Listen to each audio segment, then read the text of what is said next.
এই জায়গায় পাক করি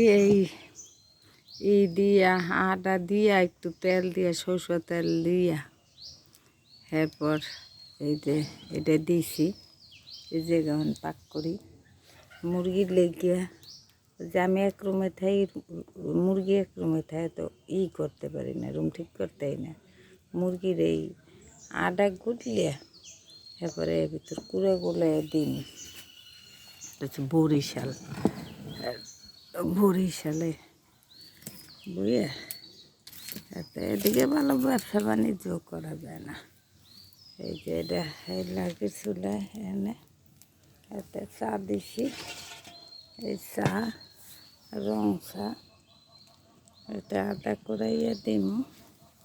হ্যাঁ আদা করাইয়া দিলে এতে এনে রান্ধি অনেক বারিন্দে তো আমার পড়িয়ে গেছে দিতেই না জায়গায় রান্ধি চুলা দে জায়গা কেন এই জায়গায় এটার ভিতরে ওই আডা মাডা থুই এটার ভিতরে একটা সোডা বানাইছি একটা সোডাই হয়ে যাবে আমার